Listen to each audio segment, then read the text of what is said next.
Bom dia, a paz do Senhor Jesus. Louvo a Deus pela oportunidade de estar aqui.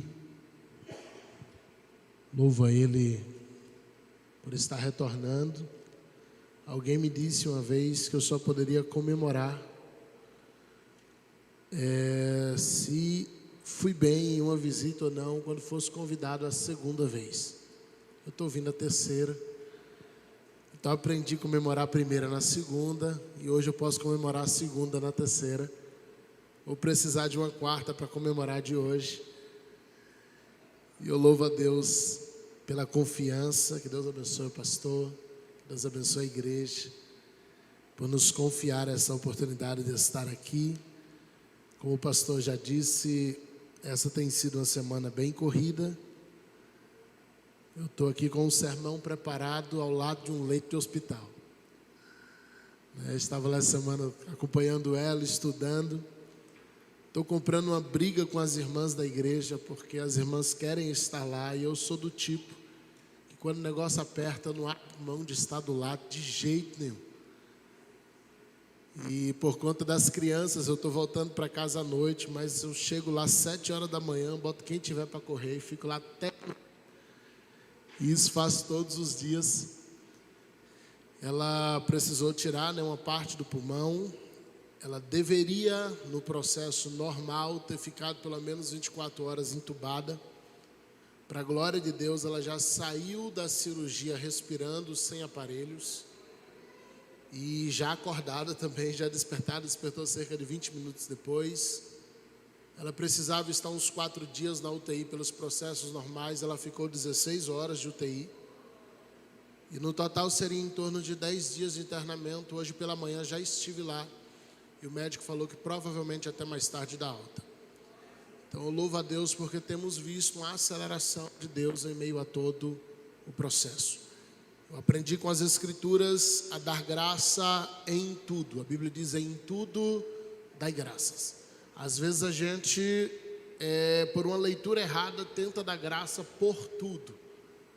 E eu aprendi que isso é julgo. A gente não precisa dar graça por tudo. Se minha esposa apareceu um nódulo fúngico em seu pulmão, eu não dou graça por isso. Mas dou graça porque em meio a isso, Deus tem cuidado de nós. Amém? Então você não precisa agradecer por tudo. Deus não te colocaria esse julgo. Mas em tudo dai graças. Eu quero ler com vocês Romanos capítulo 12, versículos 1 e 2. Com ênfase no versículo 2. Romanos capítulo 12, versículos 1 e 2. Que diz assim: rogo-vos, pois, irmãos, pela compaixão de Deus, que apresenteis o vosso corpo em sacrifício vivo, santo e agradável a Deus, que é o vosso culto racional. E não vos conformeis com este mundo, mas transformai-vos pela renovação do vosso entendimento, para que experimenteis qual seja a boa, agradável e perfeita vontade de Deus. É interessante esse texto e daqui a pouquinho eu volto no versículo 1, mas já quero avançar para o 2, porque ele começa falando sobre não se conformar. E quando a gente puxa aqui dos originais dessa palavra, a ordem é: não entre na forma do mundo. O mundo ele tem uma forma, ele tem seu próprio padrão. O mundo ele trabalha por seus próprios métodos relativistas, anti-Deus. A visão pós-moderna que a gente tem vivido nesses dias, ela tem sido muito mais relativista do que as outras. A gente está vivendo um ambiente em que cada um faz o que quer, e a frase preferida é que o importante é ser feliz, mesmo que isso te leve a uma infelicidade eterna.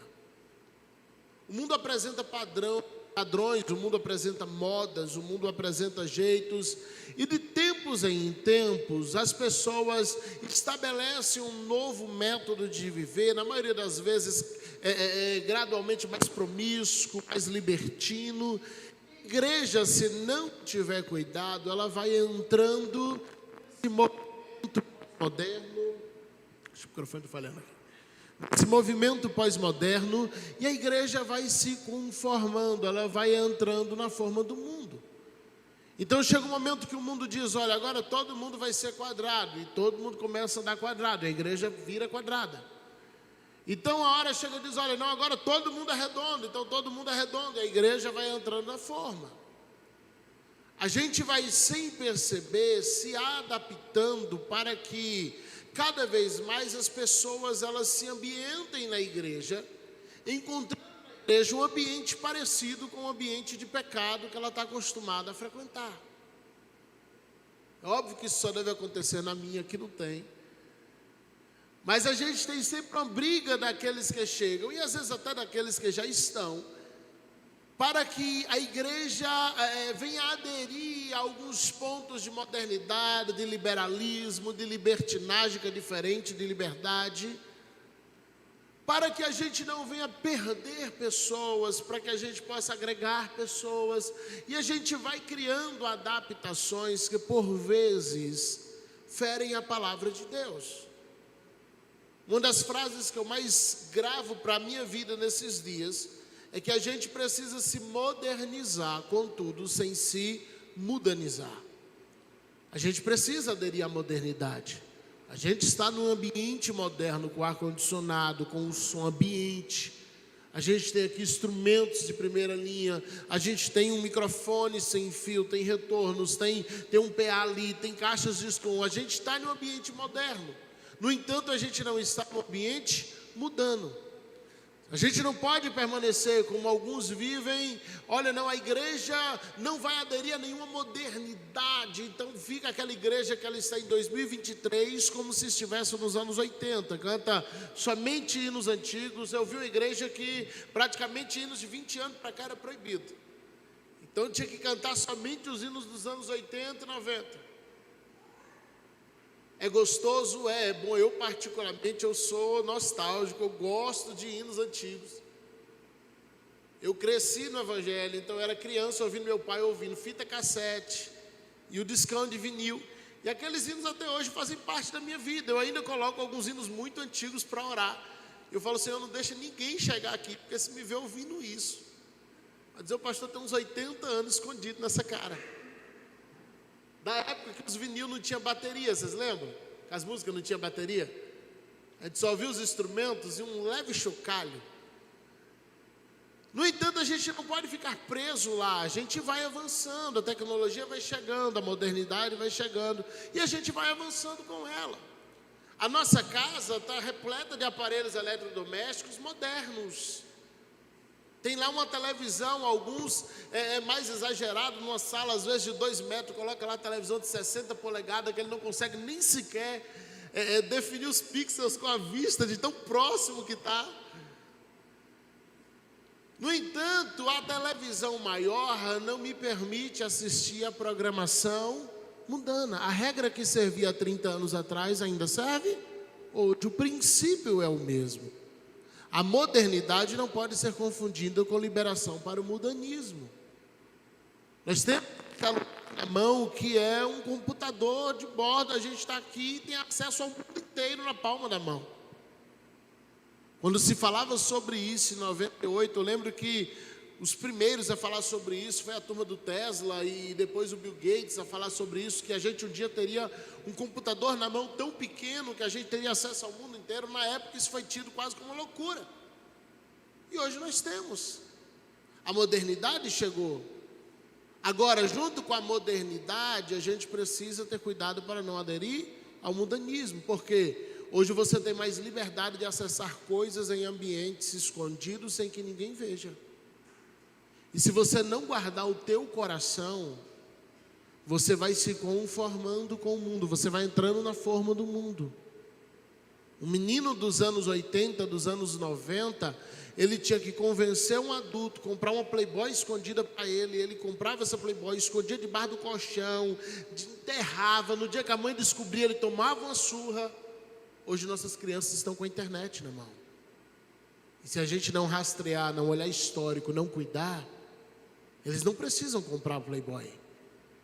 Eles têm um mundo de promiscuidade inteiro nas mãos dele, para acessar e querer da forma que ele quer ver. E aí aonde vai entrar a diferença? No ensino, na base, na preparação dessa criança, na forma como eu ensino ela a viver os caminhos do Senhor, a temer ao Senhor, ensinar a ela que respeito não é medo. Por isso que o Senhor nos ensina a temê-lo, é um temor. Temor é um medo de respeito. Eu não bato na minha mãe, não é porque eu não ganharia dela na briga, mas porque eu respeito ela. Se a gente fosse traçar uma briga de tapa, coitada da minha pobre da minha coroa. Mas o respeito que eu tenho por ela, acho que mesmo que ela me desse um tapão hoje, eu sairia, tenho certeza, eu sairia sem revidar tranquilamente. Porque é minha mãe. Isso é temor.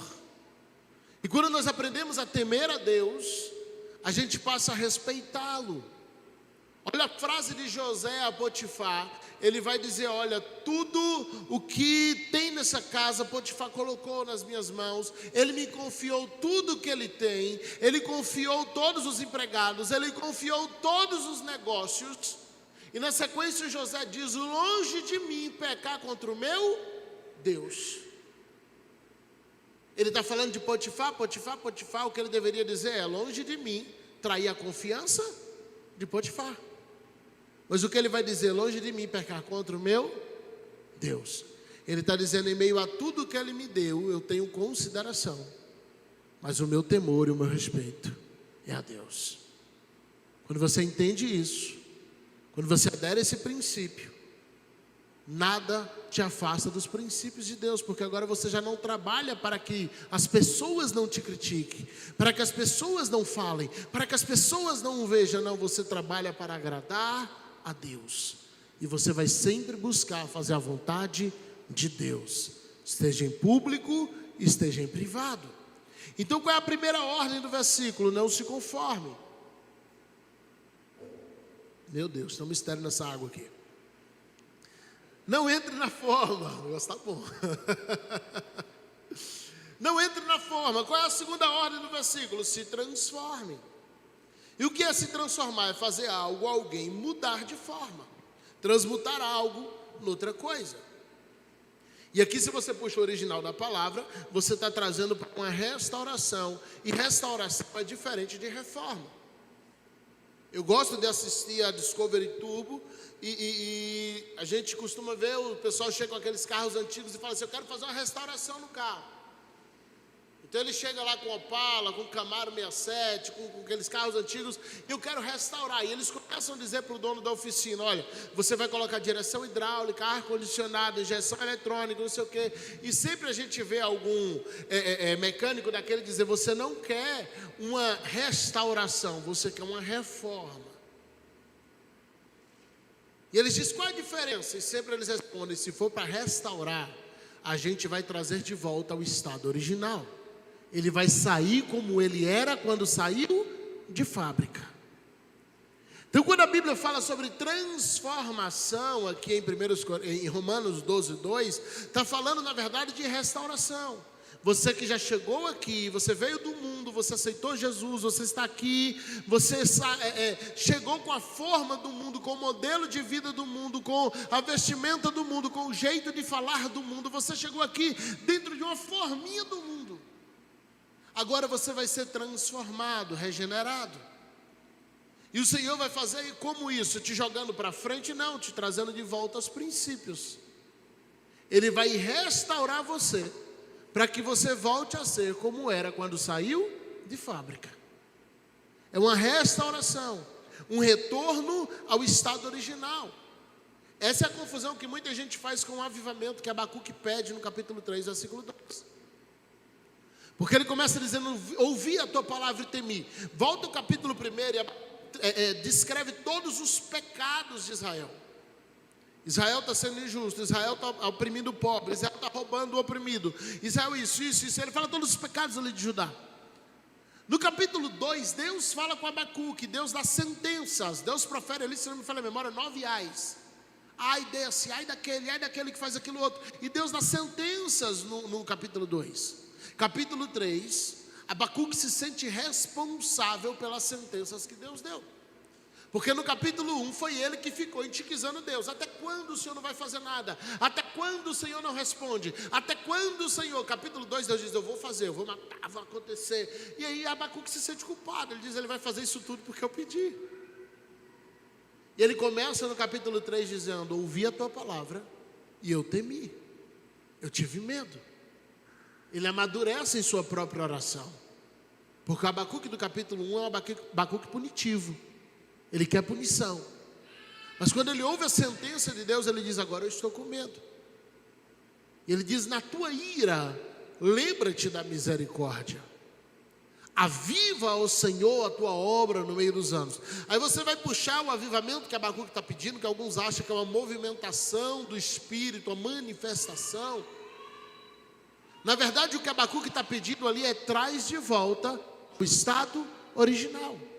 No capítulo 1 ele está dizendo, Senhor pune, Senhor fere, Senhor faz alguma coisa. No capítulo 3 ele está clamando, Senhor, ao invés de punir, restaura.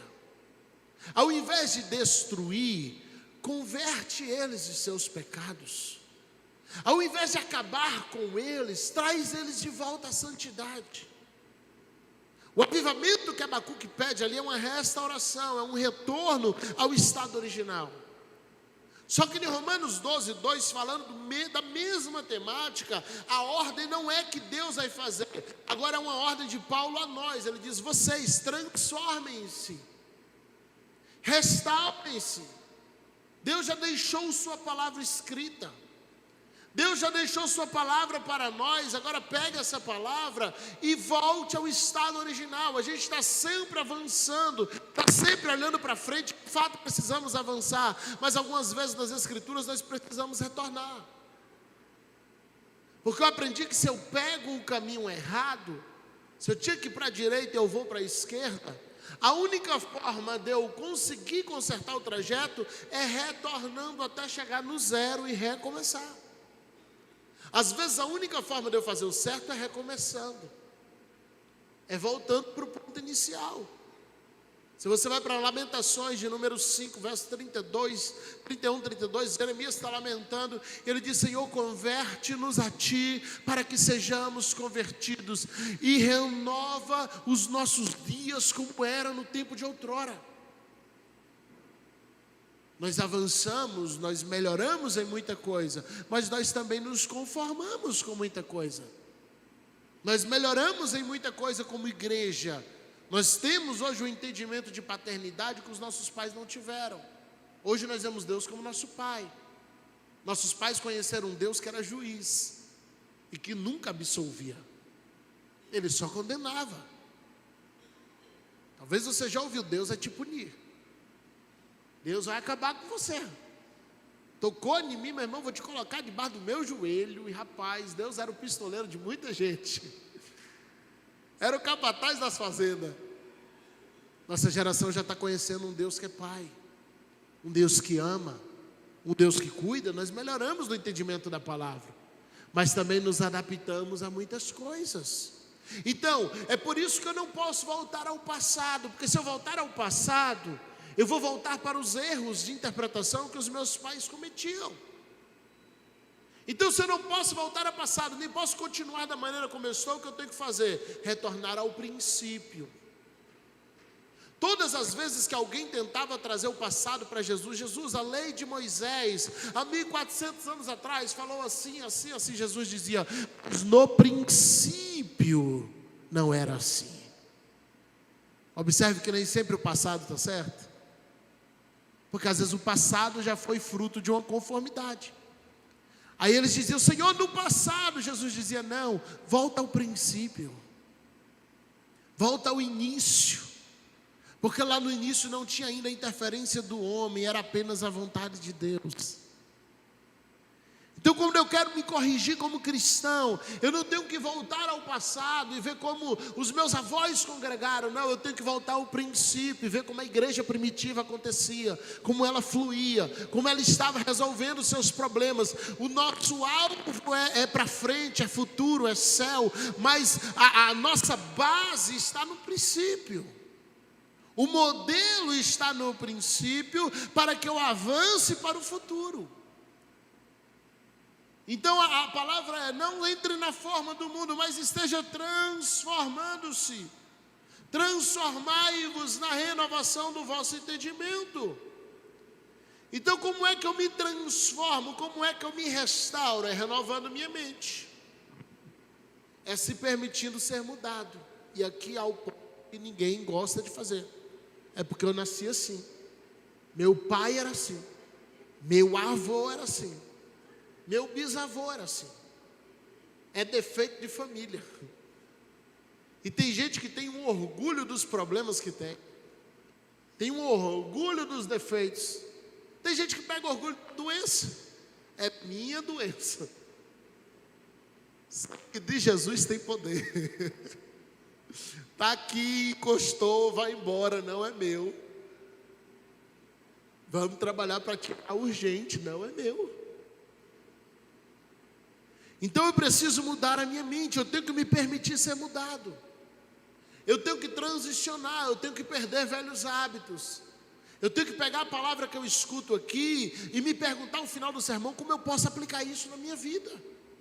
Eu não posso ter 20 anos de crente ouvindo mensagens e mensagens, em média 2 ou 3 mensagens por semana que as pessoas escutam no templo, porque às vezes tem até mais programações, mas tende a faltar um ou outro. Então a média de 2 a 3 mensagens por semana, às vezes 4, 5, e você ouve mais na internet, e você ouve, e vive a mesma coisa.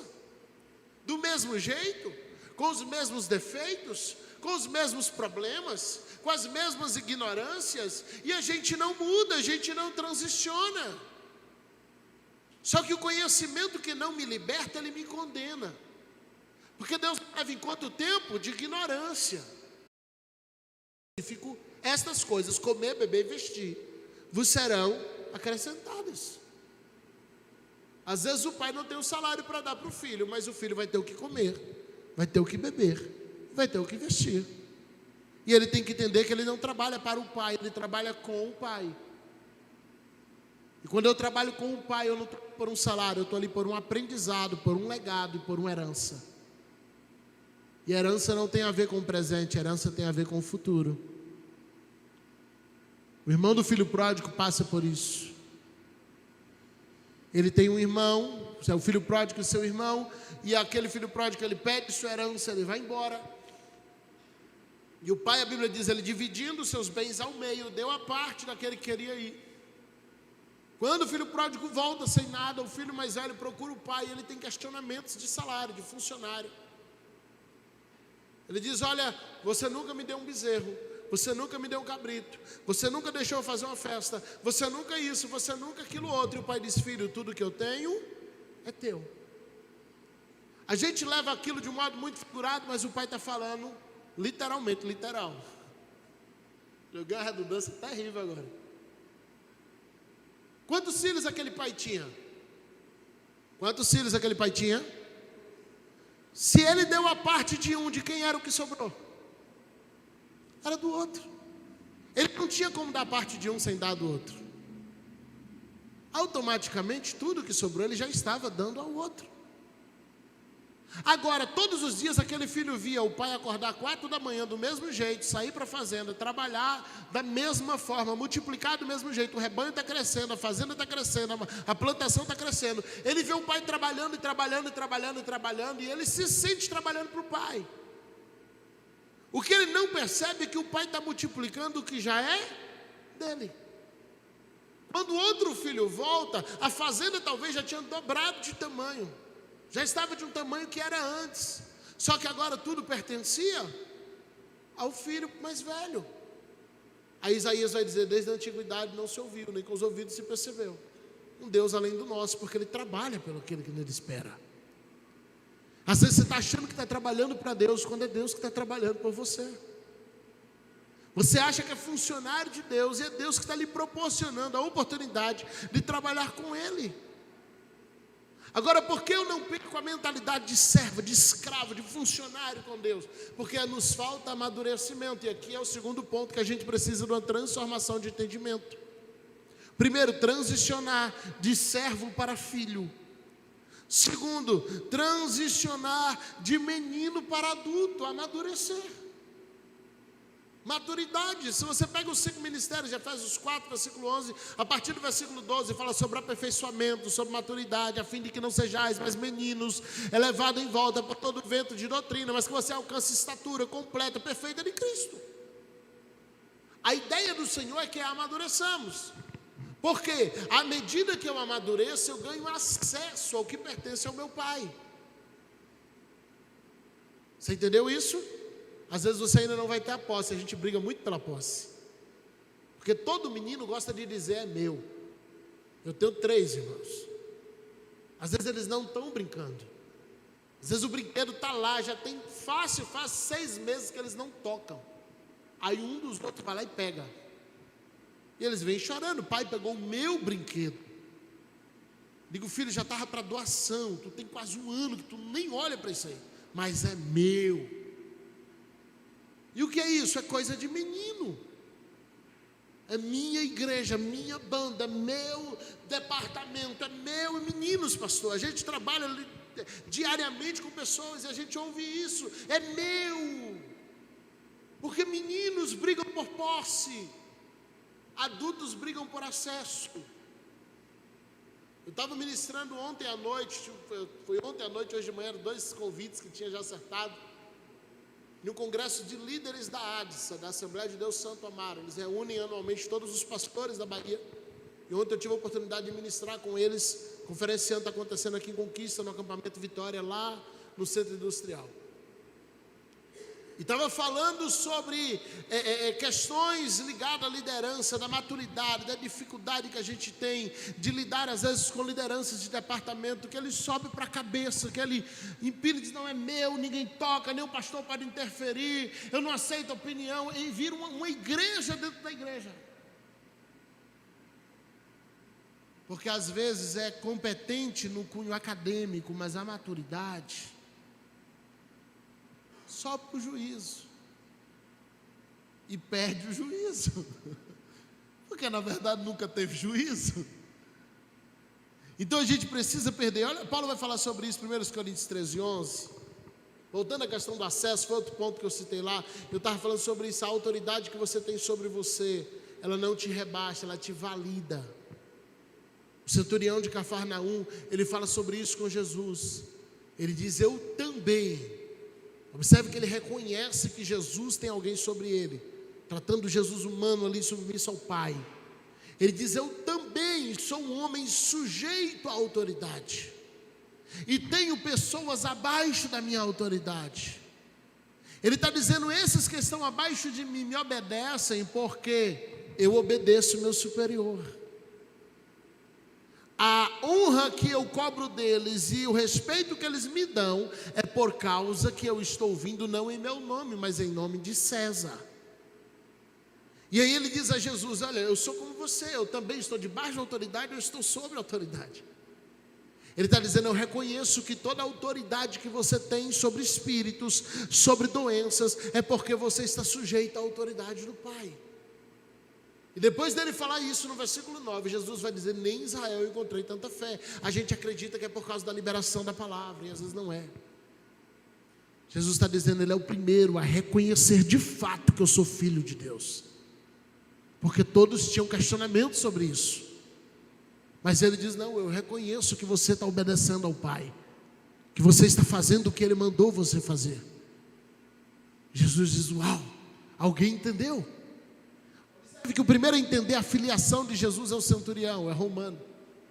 O primeiro para quem Jesus se declara o Messias é a mulher samaritana.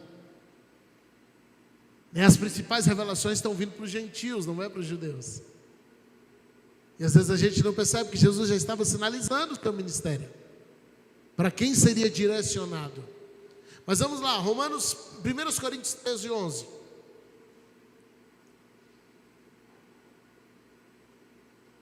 Quando eu era menino, falava como menino, sentia como menino, pensava como menino, mas logo que cheguei a ser homem, acabei com as coisas de menino. Isso aqui é transição. Não foi que me tiraram as coisas de menino, eu acabei com as coisas de menino. É decisão, irmãos. Eu decidi acabar com as atitudes de menino.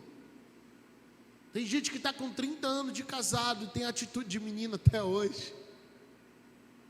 Discutiu em casa, corre e liga para a mãe. Surgiu um problema, corre e liga para o pai.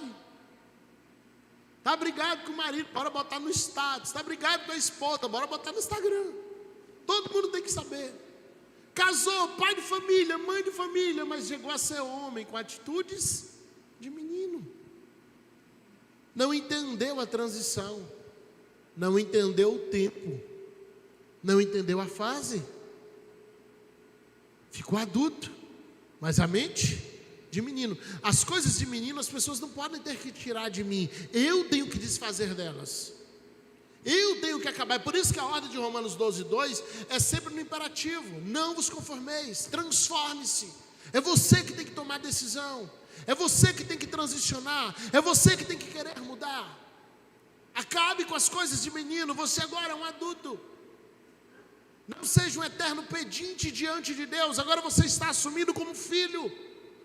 E um filho que está crescendo para ativar acesso. Você não precisa ser o dono da empresa, mas se você tem maturidade, o teu pai vai te confiar a gerência dela. Eu não preciso ser o dono do carro do meu pai, mas se eu tenho maturidade, ele vai me deixar dirigir. Isso é acesso. Quando eu entendo a autoridade que está sobre mim, eu passo a acessar toda a autoridade que emana dele. E as pessoas vão me respeitar por causa do respeito que eu tenho por meu pai. Até que eu tenha a oportunidade de fazer o meu próprio nome. Então isso é acesso. Eu acabei com as coisas de meninos. Efésios 4:13 e 14 que eu citei na estante.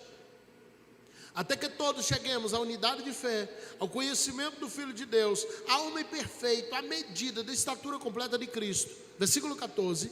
Para que não sejamos mais meninos inconstantes, levado em roda por todo o vento de doutrina, pelo engano dos homens, que com astúcia enganam fraudulosamente. Você conhece menino inconstante? Falando de menino de 40 anos de idade. De manhã ele amanhece com a decisão, de tarde ele já tem outra. Toda opinião que ele ouve, ele muda de ideia. A esposa não pode confiar na palavra dele, porque se um amigo der uma opinião diferente, ele vai ficar em dúvida e vai mudar de ideia. E às vezes é ele, às vezes é ela, né? Somos nós. É inconstante, é levado em volta por todas as opiniões. No âmbito apologético, é levado em volta por todo o vento de doutrina. Alguém falou, eu acredito. Alguém falou, eu acredito. Assisti um vídeo, fiquei turbado. E agora eu não sei mais qual é a verdade. E a gente está voltando para a filosofia grega, né? Eu não sei qual é a verdade, não encontro a verdade. Jesus diz: eu sou o caminho, a verdade e a vida. Primeira transição: sair de escravo para filho. Segunda transição: sair do colo para andar do lado. Sair do lugar de bebê para um lugar de maturidade, para ter acesso àquilo que Deus tem liberado para a minha vida. Gálatas capítulo 4, versículo 1 e 2. Digo, pois, que todo tempo que o herdeiro é menino, em nada se difere do servo, ainda que seja senhor de tudo, mas está debaixo de tutores e curadores até o tempo determinado pelo Pai. Herdeiro é dono de tudo. Falei sobre isso aqui, se eu não me engano, falamos esse texto quando falamos sobre a maravilhosa graça. Você tem seu filho aí de 7, 8 anos. Tecnicamente o carro que tu tem é dele, mas tu não dá para ele dirigir. Mas às vezes teu funcionário que não é dono de nada dirige o teu carro. Por que aquele que não é dono de nada, teu amigo, está dirigindo o teu carro, e o teu filho que é dono, herdeiro, não está dirigindo? Porque ele ainda é menino. Enquanto ele é menino, ele não pode ter acesso ao que pertence ao pai. O âmbito espiritual não é diferente. Nós somos donos de tudo. O Senhor nos confiou essa terra, o Senhor nos confiou os seus dons, o Senhor nos confiou a autoridade, mas isso vai ser determinado por Ele. O tempo para isso, versículo 2 de Gálatas 4, é determinado por Ele. Qual é o critério? É maturidade. se eu sou inconstante, se eu não tenho opinião permanente, se eu não me baseio na palavra, se eu não confio nas Escrituras, se eu sou levado em volta por todas as opiniões, Deus não pode me confiar coisas maiores. Deus não pode me confiar coisas grandes. E aí às vezes você vê o irmãozinho que acabou de chegar na igreja crescendo. Você fala assim, mas eu estou aqui há 10 anos. Que injustiça é essa que ele chegou ontem? E qual foi o critério que as maturidade, vida com Deus, oração, entendimento da palavra, compreender o seu lugar em Deus, compreender o seu lugar no ministério. A dificuldade que a gente tem de entender quem somos em Deus, de entender que o Senhor já tem nos dado heranças, que o Senhor já nos tem permitido viver a herança do céu. Sabe, se você joga Romanos 8 lá, quando diz sobre as coisas que o olho não viu, o ouvido não viu, que não subiram ao coração do homem, basta você puxar aquilo ali no seu contexto, você vai ver que o assunto não é necessariamente céu. O assunto ali é heranças que nós já começamos a viver na terra. Deus já tem preparado para nós aqui, a partir daqui. Porque se o mundo pode viver um inferno na terra, nós podemos viver o céu. Você já entrou em casas que eram um pedacinho do inferno? Você sente a presença de demônios na hora que você pisa na porta? O mundo, para não falar do diabo, diz assim, ali tem uma energia ruim. Para não falar do capeta. Então tem uma energia ruim. A energia de fulano não é boa. Não, é a presença de demônios mesmo. São ambientes onde o diabo fez embaixadas, onde ele se reúne para poder debandar, porque ali se tornou território dele. Jesus, quando fala de Pérgamo, fala, eu sei que vocês moram onde o diabo habita. Tem lugar que o diabo já tomou. Agora o valente só toma até que chega o mais valente. A Bíblia diz, ele amarra o valente, bota para correr e assume a liderança da casa. Então, se tem pessoas vivendo o inferno na terra, irmão, vive numa casa que não tem paz, que não tem alegria, que não tem amor, vive numa casa que é um verdadeiro inferno, é briga da hora que acorda, da hora que vai dormir. Eles já estão herdando o inferno antes da morte. Porque nós não podemos começar a herdar pedaço do céu enquanto estamos aqui na terra? Paulo vai nos chamar de embaixadores de Deus. O que é uma embaixada? É um pedaço de outro país dentro do nosso. Se a polícia vem correndo atrás de alguém e ele entra na embaixada americana, mesmo estando dentro do Brasil, a polícia brasileira não pode prendê-lo. É só uma casa, mas ali dentro, no meio de uma avenida em São Paulo ou em Brasília, ali dentro é Estados Unidos. Na outra embaixada, ali dentro é Israel, ali dentro é México, ali dentro é Cuba, e está dentro do Brasil. Mas naquele território é uma embaixada. E o que isso quer dizer? Que ali dentro é outro país. Quando Paulo escreve dizendo que nós somos embaixadores do reino, o que ele está tentando te explicar? Transforme sua casa em um pedaço do céu. O diabo vai vir perseguindo, fazendo, acontecendo, mas quando chegar na tua porta ele não pode entrar, porque ali dentro é território celestial. Ali dentro é a embaixada do céu. Você é embaixador do reino. E no carro do embaixador, dentro do carro ninguém entra, porque ali dentro pertence a outro território. Nós estamos no mundo, mas não somos do mundo. Nossa casa tem que ser um pedaço do céu. Nosso carro tem que pertencer ao céu. Nossa empresa tem que pertencer ao céu. Transforme tudo que você tem em embaixada. Só que quando você faz isso, você precisa passar para o nome de Deus. Aí você deixa a posse e você fica só com acesso. E aqui é o ponto que os meninos não aceitam, porque a gente quer dizer é meu. Mas no acesso eu digo é dele, mas eu tenho o direito de usar porque eu sou filho. Obrigado, irmã. É dele, mas eu tenho o direito de usar. E por que eu uso? Porque eu sou filho e eu não sou mais menino. O pai está me dando acesso a tudo o que pertence a ele. Então a cura pertence a Deus, mas se eu sou filho maduro, ele vai me dar acesso a isso. E eu vou poder orar por pessoas e elas serem curadas. Ah, mas a libertação pertence a Deus, amém. Mas se eu sou maduro e filho, Ele vai me dar acesso a isso. Eu vou trabalhar com pessoas, elas serão libertas e regeneradas. Quando você amadurece, você começa a ter acesso a coisas que só pertencem a Deus. Já viu a multiplicação do pão? Jesus chega lá, Ele está de frente à multidão, Ele está pregando para a multidão. Os discípulos não têm contato com a multidão, é só Jesus falando. De repente, quando Ele consegue aqueles 5 pães, 2 peixinhos, Ele diz aos discípulos: ordena que eles se assentem. Ora, Jesus já estava falando, Ele podia ordenar, mas agora Ele está dando acesso ao poder aos discípulos. E Ele pega os pães, e a Bíblia diz que Ele repartiu não com a multidão, Ele reparte com os discípulos. Imagina Ele pegando o primeiro, dando a um, o segundo dando a outro, o terceiro dando a outro, o quarto dando a outro, aí Ele chega no 5º pão, é o último. E Jesus agora arranca metade, dá para alguém, e o pão que está na mão do discípulo cresce de volta, de Jesus também. Ele não faz isso com a multidão, Ele faz isso com os discípulos. E Ele arranca outra metade, dá para o 6º, os 2 pães voltam a regenerar. Ele arranca outra metade, dá para o 7º. E agora Ele chega para os discípulos e diz: vocês, vai e reparte esse pão com a multidão. Ou seja, Jesus podia fazer aquilo? Podia, mas Ele está dando acesso ao poder dEle. E os discípulos saem com aquele pão na mão, um único pão, cada um com um, e eles arrancam metade e dá para alguém. Os 2 se regeneram, eles arrancam metade e dá para outro, e os 2 se regeneram, eles arrancam metade e dá para outro. Eu imagino Jesus lá de cima com o 13º pão, olhando aquela cena e vendo a alegria dos discípulos, porque eu imagino que eles fizeram aquilo umas 50 mil vezes, mas cada vez era uma surpresa, dizendo: o pão não acaba. E chega no final, sobra quantos cestos? Quantos cestos? Quantos discípulos tinha? Você já entendeu o que aconteceu ali? O povo acabou, mas eles gostaram tanto da ideia que cada um catou um cesto e ficaram brincando com aquilo a tarde toda. Alguém dizia: eu quero mais. Pode pegar, o meu não acaba.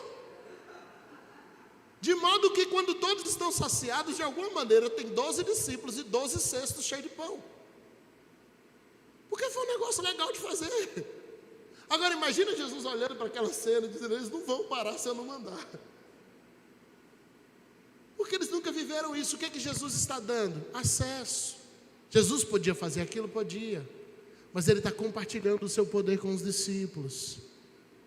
Ele está dizendo: olha, eu vou dar a vocês acesso a um poder que não é de vocês, é meu. Vocês não podem fazer a hora que quiser, porque não é seu, é meu. Agora você é filho, está amadurecendo, eu vou te deixar acessar o que eu tenho. É por isso que eles têm certeza, quando eles chegam diante daquele homem, lá na porta do templo, eles dizem: olha, eu não tenho prata nem ouro, mas do que eu tenho, isso que te dou. Em nome de Jesus, levanta e anda. Eles estão entendendo, dizendo: o acesso já está comigo, eu estou com a autoridade, não é minha, é de Jesus. Ainda que eles falam: do que eu tenho, isso te dou, na sequência eles dizem: em nome de Jesus, pertence a eles, levanta e anda, eu estou com acesso ao poder dele. Entende a importância da transição? Por que às vezes eu não estou acessando o poder de Deus? Porque me falta maturidade, entendimento de filiação, entendimento de herança. Então, como eu posso acessar aquilo que Deus tem me dado? Parando para ouvi-lo e entender qual é o propósito dele para a minha vida. Eu preciso estar aberto ao ensino do Espírito Santo. Eu preciso estar aberto ao ensino, ao aprendizado. Eu preciso transformar esse ensino em uma prática de vida que vai me conduzir para mais perto de Deus. Em uma prática de vida que vai me conduzir para o entendimento do Espírito Santo, uma vida de santidade, uma vida de regeneração, uma vida que Ele Cristo. Quem olhar para mim, veja Jesus. Para que quem olhar para mim, olhe e diga: olha, eu vejo Jesus representado nele. Agora, como eu faço isso? O versículo primeiro que eu não li, Romanos 12, primeiro. Rogo-vos, pois, irmãos, pela compaixão de Deus, que apresenteis os vossos corpos. Mais uma vez, o verbo é imperativo, é você que faz. Apresenteis os vossos corpos em sacrifício vivo, santo e agradável a Deus, que é o vosso culto racional. Então é você que se apresenta. Ninguém pode te apresentar em sacrifício. Segundo, o sacrifício é vivo. Existiam muitas ofertas no Antigo Testamento, mas somente 2 eram apresentadas vivas. Um era o bode do holocausto, em que o cidadão grudava no chifre do bode, passava os pecados dele para o bode, pelo menos na representação. E o bode era largado no meio do deserto para pagar pelos pecados do indivíduo. Então ele fazia a expiação do pecado, a transição do pecado, e o bode pagava por ele. Ok? Por isso Cristo é a nossa expiação, porque ele pagou pelos nossos pecados. Paulo não está falando sobre esse tipo de sacrifício, porque esse aqui Jesus já fez por nós. Então só sobra uma oferta viva no Antigo Testamento. Qual era a oferta viva? Era a oferta alçada. A oferta alçada ela poderia ser dada de duas maneiras: em objeto ou em serviço. Então quando Moisés constrói o tabernáculo, quando Ezequias faz reformas, quando Josafá faz reformas, quando Asa faz reformas, eles solicitam ofertas alçadas. Duas maneiras de eu dar oferta alçada: ou eu trago o que está precisando, a igreja vai reformar, ok pastor, eu vou dar 10 sacos de cimento, oferta alçada. Você não trouxe um dinheiro e colocou aqui, você trouxe um objeto, isso é oferta alçada, ok? A segunda forma de eu dar uma oferta alçada: pastor, eu não tenho condições de dar 10 sacos de cimento, mas eu vou vir trabalhar na obra, eu vou vir ajudar, é um ajudante a menos para a igreja pagar. Eu vou estar aqui. Então agora eu não estou mais oferecendo o objeto, mas eu estou oferecendo o meu corpo. Se só tem essas duas formas de sacrifícios vivos, expiação de pecado e oferecimento de serviço, quando Paulo fala sobre oferecer nossos corpos de sacrifício vivo, santo e agradável a Deus, ele não está falando de expiação de pecado, porque Jesus já substituiu essa oferta. Só sobra uma. Ele está dizendo: se apresente. Ninguém pode te apresentar. Ofereça os seus corpos, não é o teu espírito, não é a sua alma, é o seu corpo, literalmente. Esteja à disposição da obra, esteja à disposição da igreja, esteja à disposição do serviço do reino, que às vezes não vai ser exatamente aqui na igreja, mas vai ser a obra do serviço do reino que Deus vai te usar para fazer lá na rua. Não, mas eu não posso ir porque esse é o horário do meu sono, e é sagrado. É um sacrifício vivo, santo e que é agradável a Deus. E o que é isso? Ele completa no finalzinho do versículo explicando que é o vosso culto racional. O que é um culto racional? É a mesma coisa que Jesus fala com a mulher samaritana sobre uma adoração em espírito e em verdade. Adorar em espírito, ele não fala do Espírito de Deus, fala do Espírito do homem, fala de decisão. É uma adoração que eu estou prestando porque eu decidi adorar. Por que eu estou fazendo isso? É porque o pastor vai reclamar se eu não fizer? Não, eu estou fazendo isso porque eu decidi fazer. E há verdade nisso. Então rogo-vos, pois, irmãos, pela compaixão de Deus, que apresente o seu corpo em sacrifício vivo. Tem gente que a oferta dele está aqui, o espírito dele está voltado, ele ama a igreja, mas a igreja nunca pode contar com o corpo dele. O corpo dele não faz parte, ele nunca está disponível, ele nunca está à disposição, ele nunca está pronto para servir. Apresente o seu corpo também em sacrifício vivo, santo, agradável a Deus. Como eu faço isso? Com culto por decisão, decidindo servir, decidindo ajudar, decidindo participar, decidindo fazer alguma coisa. E aí no versículo 2 havia uns critérios de estar em santidade, não conformado com o mundo, de estar restaurado. Então decida se transformar, decida ser um adorador. Se renove diariamente, para que a boa, perfeita e agradável vontade de Deus esteja sempre plena na tua vida. A gente apresentar a Deus. Não seja aquela pessoa que... Esses dias atrás eu vi uma alegoria muito estranha, mas ao mesmo tempo muito legal. E alguém falou do crente inchado e o crente pá. Tem hora que os pregadores abusam nas alegorias, mas tem uns negócios que estão certo. Ele falou assim, ó, tem gente que é igual o pá, ele pega tudo que a gente ensina, ele joga fora, ele pega e joga fora.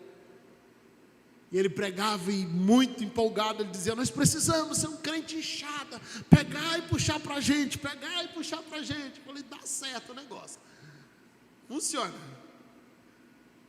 De fato, a gente tem que ter esse cuidado para não pegar essa mensagem feita uma pá, apenas jogar fora. Mas que como inchada você puxe, e diga, como eu posso aplicar isso em mim? Como eu posso viver isso?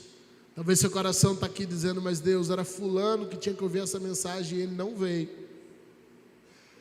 E Deus está dizendo, mas eu queria falar com você. Que a gente possa tomar decisões. Não seja a pessoa do empurrão, não seja a pessoa que tem que implorar para funcionar. Tem gente que ele funciona, mas igual o carro velho, a gente tem que empurrar, tem que jogar a ladeira abaixo, tem que vir um monte de gente para adular, ele está sempre se vitimizando. Isso é o entendimento de espírito de miséria. Eu aprendi que o espírito de miséria não tem a ver com pobreza. Tem muita gente que confunde isso. Tem pessoas que são muito pobres de dinheiro e muito prósperas de entendimento. Eu lembro de uma vez que eu entrei numa casa de barro, que chama de casa de tapé, né? E meu Deus, casa de barro, literalmente, aquele barro marrom, com os gravetos, as varas entrelaçadas no meio do barro, volta e meia aparecia. E na entrada tinha um tapetinho com 2 vasinhos de plantas. Quando eu entrei no meio da sala tinha tamboretes, banquinhos, com um tapetinho no meio, um vasinho no canto. Era tudo tão organizado, sabe aquele lugarzinho que você chega e quer ficar? E uma presença tão gostosa ali dentro, uma embaixada do céu. E ali mostra que espírito de miséria não tem a ver com pobreza. Tem pessoas que apesar de ter pouco dinheiro são prósperas, têm um espírito livre, vivem plenamente.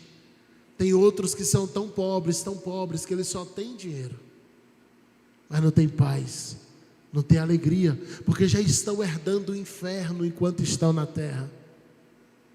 Se eu puder te fazer um convite especial, comece a acessar o céu enquanto ainda está na terra. Ore em sua casa dizendo, Deus, eu estou te oferecendo minha casa para ser uma embaixada. Se eu precisar de um lugarzinho aí para os seus anjos fazer uma reunião, faz aqui dentro. Se eu precisar de um lugarzinho aí para ficar, Senhor, eu estou te ofertando, eu só quero acessar, mas eu estou te dando. Transforma meu corpo de embaixador, Deus. Eu quero viver como representante do céu. Eu quero viver a minha herança. Me transiciona para um lugar de maturidade, onde eu não vou ficar choramingando. Eu não vou ser um pedinte. Deus não é Senhor de escravos, Ele é Senhor de senhores. Ei, pastor, eu tenho que mandar em quantos para ser um Senhor? Não. A autoridade você exerce sobre coisas. Quando se trata de pessoas, a gente não exerce sobre, a gente exerce em favor. É sobre coisas. Domine um homem sobre todas as coisas. Agora você domina em favor das pessoas. Primeiro a dominar sobre homens foi Nimrod. Então o padrão em que o homem domina sobre o outro não é de Deus, é diabólico. Deus nos colocou para exercer autoridade em favor. Até a autoridade do homem sobre a mulher, que o Senhor coloca, a mulher tem que amar, tem que ser submissa ao marido. Ok, o marido precisa estar disposto a dar a vida dele sobre ela. Entende? Não é sobre, é em favor. Se o cabo atirar, meu irmão, tu é o escudo. Leva a bala no peito, sabendo que ela vai casar com outro daqui a 2 anos no máximo. Mas tu fez o teu papel. É em favor. Amém? Eu quero agradecer a Deus. Que Deus nos abençoe e nos dê graça, sabedoria e força, para que possamos executar tudo o que Ele tem ensinado a nós nesses dias. Amém? Retorna a palavra àquele direito. Deus abençoe em nome de Jesus.